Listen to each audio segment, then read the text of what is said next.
Let's talk about Sinigang.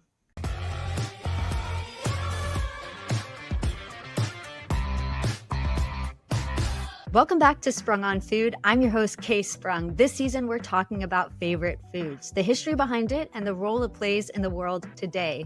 Joining me today is multidisciplinary artist Krys Tabujara. Krys, welcome. Hi, thank you. I'm so excited that you're here. I'm so excited for your special friend that is here. For anybody listening as an audio medium, we have a very adorable cat who's, right now we just see the tail wagging, but I know what's behind the tail. It's Bessie. Bessie is adorable. I'm so excited that you are here. I have to know all about why Sinigang is your favorite food. Tell me all the things. Oh my God. I didn't realize I was going to get emotional with that question.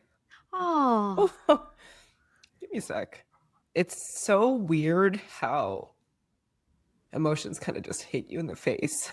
yeah, for sure. And I think too, especially when it comes to food, because food is so intertwined in so many things in our lives, in our cultures, in our memories, whatever those are, I think it becomes very nostalgic and it can really strike something that maybe we weren't expecting or unlock a core memory. So it can absolutely be a very emotional experience. Yeah. Sinigang is my favorite food in the whole world. And I think the reason why I got so emotional is I've been packing photos of my parents to bring back to Toronto. It was my dad who used to make it all the time. Okay, for context, so it doesn't seem so strange that this is happening. So Sinigang is my favorite food in the whole world, and I'm literally getting on a flight in a few hours to go to Toronto to visit family. And I was like preparing a bunch of like important documents and things to take home and like photos of my parents and stuff I just like don't ever look at and haven't seen in a while. And so it's just something I don't ever think about ever is that both my parents are dead. I just don't ever think about it anymore. And, you know, obviously looking at photos of my parents is a reminder. And I've been like thinking about how to access connection to my heritage and my ancestry. And when I look at them, and food is like possibly the absolute most important way that I am able to do that because I cook. I'm a very good cook. Okay. But I cook almost exclusively Filipino food for the most part, as far as like if I'm like entertaining or if I have people over, because it's just like the easiest thing to think of to cook. It's just the ancestral vibes kind of like happen through the hands. And sinigang is like the food that I just remember. My mom would make it too. So my dad was the one who like used to cook the most and like is the reason why I love sinigang because I loved the way he cooked it. It's a tamarind stew. He would mostly make it with pork. I cook it mostly with salmon belly and you eat it with rice. And it's just so delicious. But it like the flavors of it are so nostalgic. And so even cooking it today, like it's just like comfort food. You know how some people like mac and cheese? For me, it's like sinigang and rice because it's warm and hearty.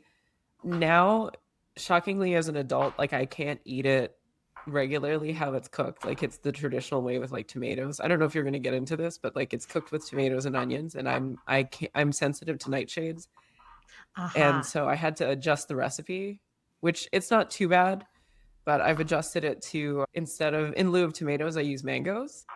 Aha. So this is cool. And this is what I love too about foods is the adaptability. Was mango something that you had already experienced in it and was like, oh, this will be a cool swap? Or were there iterations that you tried to make it mimic to your palate what you wanted? Honestly, I had no idea if it would work or not. I just tried it the Okay. first time Wow. and it actually worked. I just figured like the mangoes can kind of have like, you know how tomatoes have a bit of an umami? Yes. Mangoes can kind of have that sometimes. Like I feel like a telfo, I think that's what they're called, a telfo mangoes, the yellow, small yellow ones. Mm. I feel like those ones have a bit of an umami, and they're both like they can be both very acidic. And so I just figured this might be an easy swap. Also because they're both like kind of fragile, Okay. So but that's so great. You just kind of, I mean, I think that's a testament to your culinary skills, as you've mentioned, to where you're just like, this makes sense to me. We're going to give it a go. Holy cow, it worked. This is amazing. Have you done any other further iterations or tried any other versions with different vegetables or fruits or subbed anything else in or out to make it truly unique to your own? no, I usually go with like the what I grew up with. I know Mm. some families use spinach, some families use bok choy. I use bok choy like when you're putting in the veg and stuff. You can honestly Mhm. put whatever veg you want in it just cuz the main component is the tamarind and the Mhm. stewiness of the tamarind. Some people cook it with shrimp, some people cook it with pork. So my brief moment of being vegan, my mom would cook it with tofu for me. Okay. Yeah, I love that. I love that accommodation. I myself am vegetarian, so that would have certainly been a version of it that I would have enjoyed. And do you have any particular times where you find yourself craving it the most? Maybe during maybe chillier seasons or Yeah, maybe not definitely chilly winter. seasons. Yeah. Yeah, it's definitely more of a winter food. Although sometimes like I'll get a real hankering for it and it's the middle of summer and I'm like, I don't give a fuck. I'm just gonna make it. Yeah. Yeah, And with like so like now that like I have an instant pot, and so what's good about that is that like this it's not using the stove that's making the whole apartment super hot, aha, yes. and And you so can then cook it really like you 10 times can faster. Yeah. you can really Yeah. then have it any time. I mean, it's really hot in the Philippines, so I'm sure they just cook it Right. whenever. Yeah. I think when sometimes the climate is pretty much what one tone many of the months, it like all rules are out the window. It's like this is what we want, we're gonna eat it 'cause it's gonna be hot anyway. So we just gotta like enjoy it and have what we want. Yeah, totally. Well, of course, to better understand and appreciate our food, we've got to know where it came from. If you've ever taken a spoonful of something that made your lips pucker and your soul say, yes, this is it, then chances are you've had sinigang. The beloved Filipino sour soup is like the culinary equivalent of a rainy day hug from your Lola. It's comforting, layered, and just tangy enough to slap your taste buds awake. But how did this quintessentially Filipino dish come to be? Where does its sour soul come from? And why has sinigang stood the test of time, generations after generations, despite globalization, fast food, and every TikTok food trend known? Today, we're diving into the steamy and surprisingly political history of sinigang. Let's start with the basics. The word sinigang is derived from the Tagalog verb sigang, meaning stew or to cook in broth. But in truth, it's more than a verb. It's a verb with feeling. Sinigang is a sour soup or stew typically made with a tamarind-based broth. It's almost always savory and tart, and the protein can range from pork to shrimp, milkfish, beef short ribs, or even corned beef. It usually includes vegetables like string beans, eggplant, water spinach, daikon radish, green chili, and tomatoes. The souring agent, well, that's where things get interesting. While tamarind is the most common today, other souring agents are used across the archipelago. Chris, do you know of any others aside from tamarind that are typically or might be used? I do actually. I think some people use guava. Oh, okay. Yeah. That's a That's the fun only other one. one I know though. Okay, and you know what? That's an excellent bonus because that's one that I do not have on my list. So this is Oh, a no way. this is a great collaborative process already. I love it. Yeah. Yeah, some of the others are camillas, calamansi, green mangoes, santol Okay. known as cotton fruit, even vinegar or batuan, a sour fruit used particularly in the Visayas region. So while sinigang is often described as a tamarind soup, that's a little reductive. It's more accurate to say that sinigang is a method, not a recipe. It's a cooking technique centered around sourness.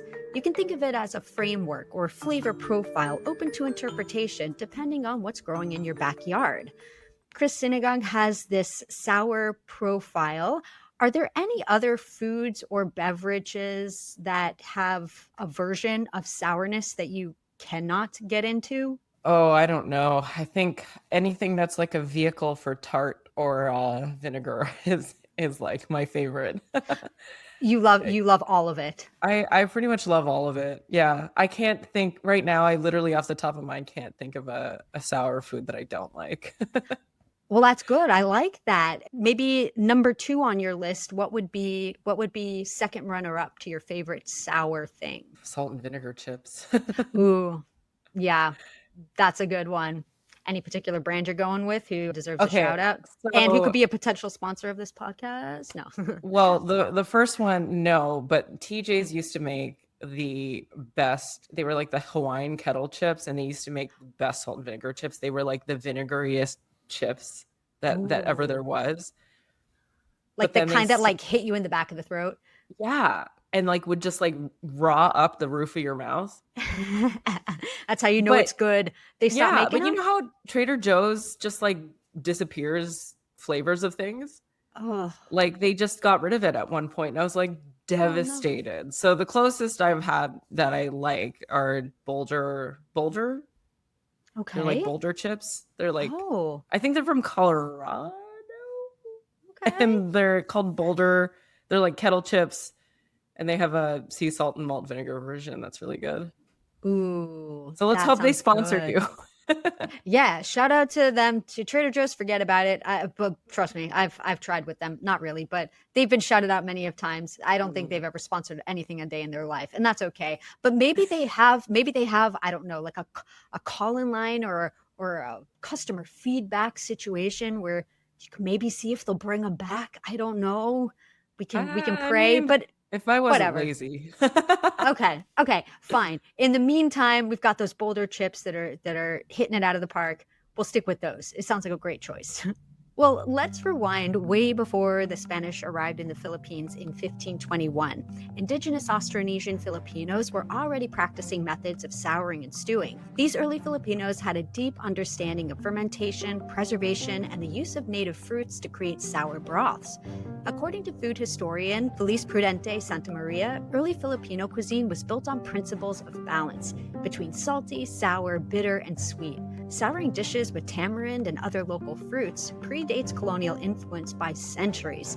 Tamarind itself is believed to have come from tropical Africa, but had long been established in South and Southeast Asia through trade routes. In the Philippines, it likely arrived through the Malay-Indonesian trade network by the 10th century or earlier. The fruit grows on towering trees and harvested when the pods ripen to a sticky brown pulp. That pulp is packed with tart, tangy flavor and can be used fresh, as a paste, or even in dried form.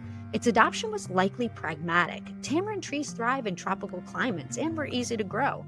The fruit is sour, abundant, and stores well, making it perfect for year-round use. It also has medicinal uses in traditional Filipino healing, believed to aid in digestion and reduce fevers, which could have encouraged its use in cooking. It likely began as a general flavoring agent or preservative, as acidity helped slow spoilage. Over time, cooks probably noticed that it was enhancing stews, especially those made with fatty meats or pork or oily fish like milkfish, cutting through richness and making the dish more balanced. In other words, tamarind wasn't picked because someone had a eureka moment. It was likely experimented out of necessity, and it worked. Once established as a flavor base, it became culturally encoded as the standard.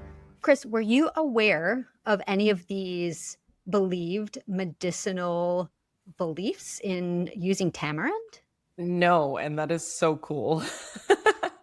Does any part of that maybe make sense to you? Do you feel, I don't consume tamarind hardly ever. I think I've only had it maybe once or twice. Do you feel any differently when you have it? Would you have it maybe if you were feeling under the weather? I mean, this is a food I definitely would have under the weather, like if I was feeling under the Mm. weather. For sure. I mean, maybe just because I liked the flavor and it was like brothy, but Hmm. I mean, it makes sense. Yeah. Honestly, the first sentence that you said, something about like when you take your first spoonful, it does feel like you're kind of like overcome with a sensation of just like not just deliciousness, but like warmth. Mm. And I feel like that can happen with a good spoonful of like chicken soup, like just like hearty chicken soup. Or there's this Yeah. other like soupier like congee dish called arroz caldo, and Uh-huh. like when you just like take a spoonful of something like warm and hearty, I think that's the kind of like feeling that I'm thinking about. Yeah. Yeah, totally. It does so much more than just feed you and satisfy hunger. It's a full experiential moment where it touches your taste buds, it touches your soul, it does all the things. And it really is like a lot of people describe usually soup in general as just like a warm hug. And I think that's true. Hmm. While sinigang as a dish may not have existed in an organized way, the technique of making sour stews from fish, meat, and fruit was well in place. These stews were typically cooked over an open flame in earthen pots flavored with what was local and in season. Now, let's be clear, sinigang is not a product of Spanish colonial cuisine. While many Filipino dishes bear the mark of Spain's 333-year occupation, think menudo, afritada, and lechon, sinigang proudly stands apart. In fact, one of the defining traits of sinigang is that it resisted Spanish influence. Spanish cuisine Period. leads toward yes, yes.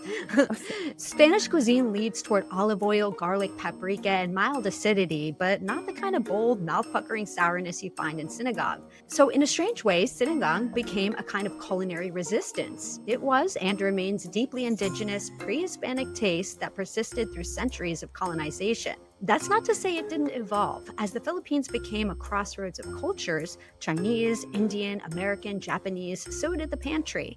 Ingredients became more varied and availability shifted with urbanization, but the soul of sinigang, its sourness, stayed rooted. Krys, there are lots of dishes that remain very classic and, in quotes, traditional, but oftentimes they're reimagined too. Are there any classic versions of a dish or a food that you've seen get a modern twist or maybe a mashup of sorts that you're either a fan of or do not agree with? Oh yeah, for sure.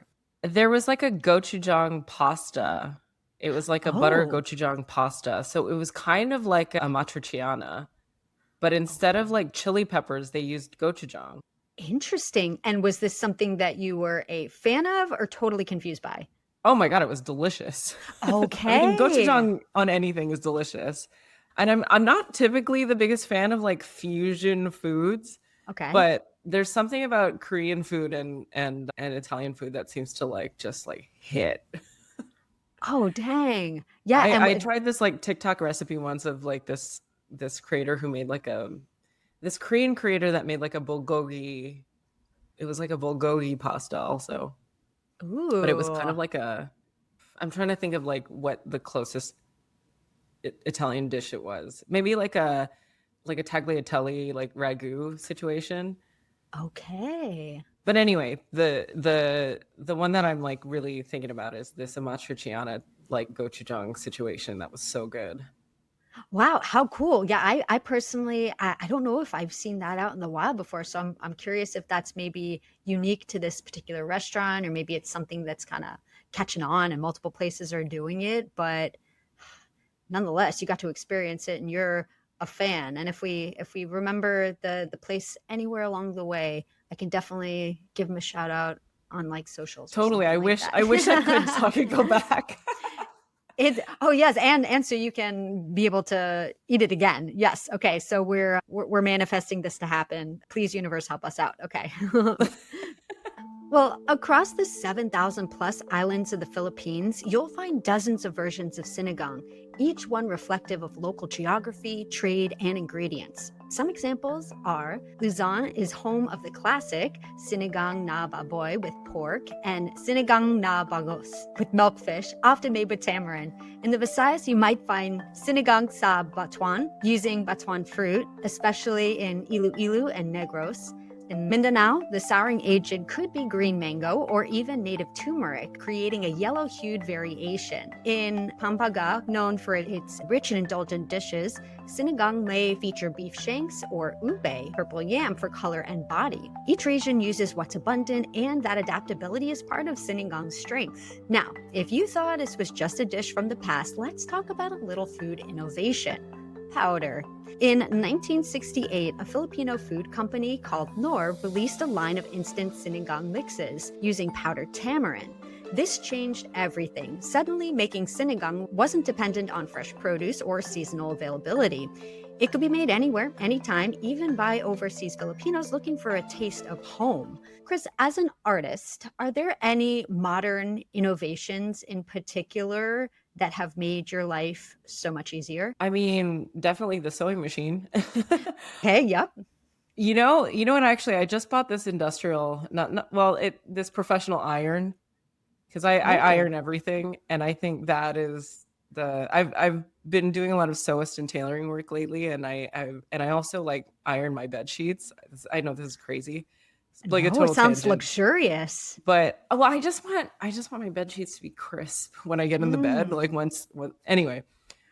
Side note: this iron just works so fast and steams so fast that like everything is just like there's not a wrinkle in sight, and it just like really it does something for my brain chemistry that I just feel like oof. Like wow. Now, does this look like a typical iron, or is it configured in a very interesting way that you would be like, oh, no, this is special, this is different? Like, what is it? No, I mean, it's just a regular professional Rowenta, but it has like a full tank. You know, most irons, if you get like you have the steaming thing, you put it in the iron. Yes. And like, then you're constantly refilling it. Like when I was ironing my sheets, I'd be constantly refilling it. And that gets annoying after a while. But when the tank is full, you just like fill it up and then you just like can iron till you're to your heart's content. Yeah, to your heart's content. Wow, what a game changer. It's not food related. Is that weird? No, my question wasn't food related either. No. Well, but now I know about this really cool iron. So this is something like it's not exclusive to certain industries. Anybody can get this and find this. Oh yeah, anyone can use this. Yeah. Okay. I specifically got it for work, but I also use it like iron. This is so strange to even say out loud on a podcast, but like ironing is like one of my greatest joys. Why is that weird at all? I think it's the little things, and honestly, yes. I will say that there is nothing more satisfying for me, although maybe I will start ironing my sheets before I lay them down, but putting down like fresh sheets and that first night that you like get into them, there's some like little bit of joy that happens. You're like, ooh, they're never going to be better than this right now. Yes. So, I mean, listen. So you get it. Oh, I get it. And now to up level it with ironing them, listen, just hold on tight. I'm going to be like an ironing machine. I'm going to be asking you for the link that you found that out. Like, there's no stopping me now. Today, Knorr's Sinigang mix is a pantry staple in millions of Filipino homes. And they're not alone. Mamacitas, UFC, and other brands have their own takes. The instant option helped catapult sinigang from a regional comfort food to a national identity dish and eventually a global export. In fact, in 2021, sinigang was named the best soup in the world by Taste Atlas, beating out more than 160 contenders. Yes. Period. Sinigang today is an emotional experience. It's tied to memories of childhood, rainy days, big family lunches, and simple comfort. And like adobo or pancit, sinigang is often one of those first dishes Filipino parents teach their children to cook. It's also experiencing a creative renaissance. Filipino chefs in Manila, New York, and Los Angeles are reimagining sinigang as a reduction glaze, a sauce base, or even in cocktail form. Vegan versions are made with tofu and mushrooms. Fine dining restaurants have presented sinigang as consommé. And then there's the internet. You can find ice cream, yes, really, and deconstructed formats. On TikTok, there have been debates about how sour is too sour and why sinigang na corned beef is suddenly having a moment. Krys, how do you feel about it as ice cream or a cocktail? Are these things you would try? Absolutely. Yes? Okay. I love your fearlessness. Have you ever tried either?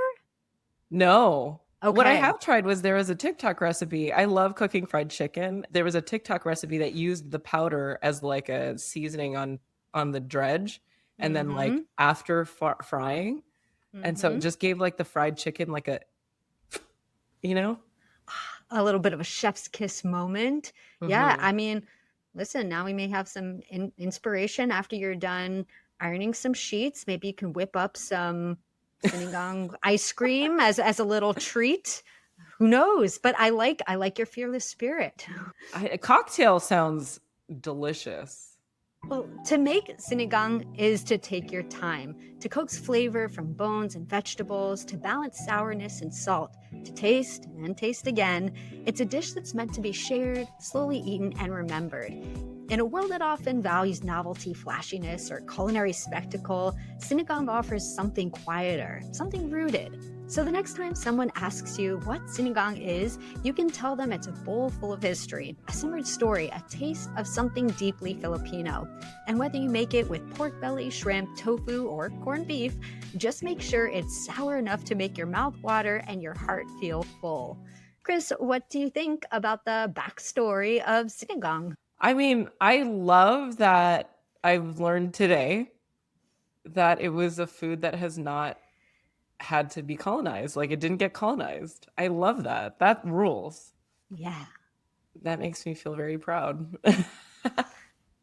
Hell yeah. Yeah. And I I also mean, loved learning about the different iterations of it, like one with turmeric and one that uses ube. I guess like it totally makes sense that things would be like based on whatever produce is being grown in the region.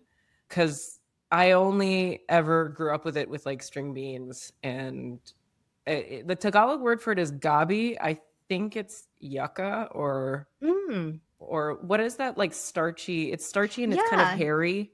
Yeah. There's cassava, there's yucca. It's cassava, yeah. Yeah, could be either, And but yeah, that lends also to if other regions are using ube, yeah, it kind of yeah. gives it that yeah, that starchy a little bit. It's a little bit of that like well, I know mushy is probably not a great term, but a little bit mushy with a little bit of that firm bite to it. So it's kind of a Yeah, nice I mouthfeel. mean, that's the best.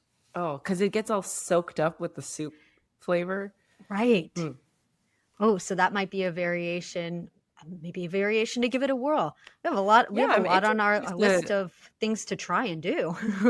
I'm interested if like the ube would make it sweet, like a little bit sweeter, because ube kind of just Mm, has like a bit of a sweetness. Like it's kind of like a sweet potato, so it has a bit of a sweetness to it. That's like right. one thing that I was worried about with mango was that it was going to make things a little too sweet.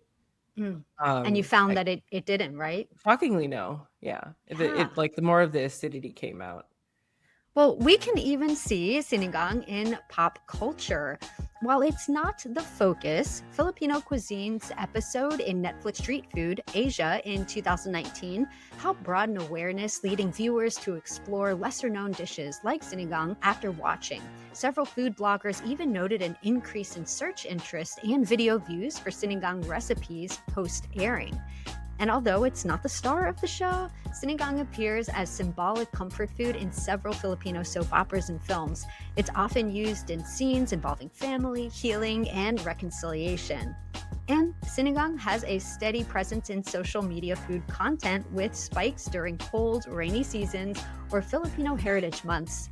The sinigang hashtag on TikTok regularly features new trends, including air fryer sinigang wings and over 300,000 tags across Instagram and TikTok. And Filipino celebrities like Heart Evangelista and Ann Curtis have shared sinigang videos on Instagram and YouTube, further popularizing the dish among fans. Krys, are there any pop culture moments that you can think of where this dish made a mark, or any final words that you have about sinigang? I can't think of any times I've seen it. I want to ask you to repeat what that Netflix episode is Oh, because I want to yes. watch it. Yes. In an email, I'll send you the link. Oh, amazing. That would rule. I'll watch that with my family. That'll be cool. But I guess the the final thing that I'll say is I grew up with the packets. And I think the packets made things like so much more convenient, especially like, growing up in an immigrant household, like there's food is really important, but it's also just like there has to be a matter of convenience. And like my parents were like really hardworking, and so the packets made things really convenient. And so I grew up on the packets. I don't find that there's a difference. So like I never put any shade on the packets. The guava I found was through a packet. I tried it. It's not nearly as sour as I'd like it to be, so I haven't tried it again.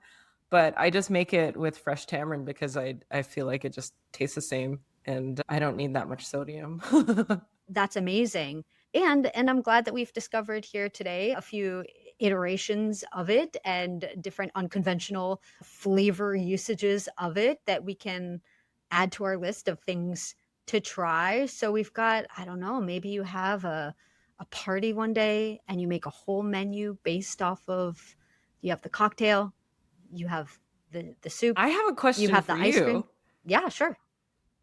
Do you ever, after recording the podcast, do you ever like just run to go get the food that you were talking about? Like, Yes. Oftentimes, yes. I will now, if it is something that I can have as a vegetarian, or if I can find a vegetarian version, or if it's something that I can make myself, I will, because I want to be able to understand too what the guest really loves and what their favorite food is. I've already mentioned it in the episode, so it's out there in the universe. It's okay. But I was a little bit shocked and a little bit embarrassed of myself that I had never had rice cakes in almost any variation before. wow, really? I know. And so that was the kick in the pants I needed to try tteokbokki for the first time. My Oh, life has been changed. yeah, I It, bet. oh man, it rocked me in the best possible way. So if anybody hasn't seen or heard that episode, you can check that out on YouTube or available wherever you get your podcast, The History of Rice Cakes. But yes, so a lot of times that will be the nudge that I need to be able to make it. So I will take any recommendations if I have to make it myself, or I will look and see if there perhaps is a vegetarian friendly version around me, because it I feel like sounds you'll probably have to awesome. make it yourself. Yeah, No, I might, but I am inspired now. So I have you to thank for that. no, thank you. This was really informative. There's a restaurant here in LA, if you're ever in LA, called La Cita. Mm. And they had, I think their menu changes often, but they had this radish sinigang that was vegan. Ooh. And it hit, all of the flavors hit. It was so good. It was just delicious. So it's not hard. It's very not hard to make it vegan, and it's also just like not hard to make. So if you want me to walk you through it at all, I'm more than happy to Oh. like send you a recipe.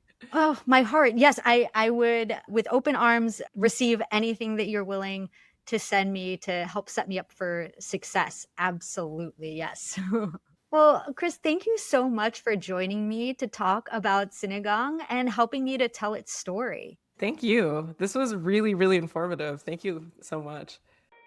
Thanks for watching. You can find links and more info in the description below. Don't forget to give this video a thumbs up and subscribe to the channel if you haven't yet. See you next time.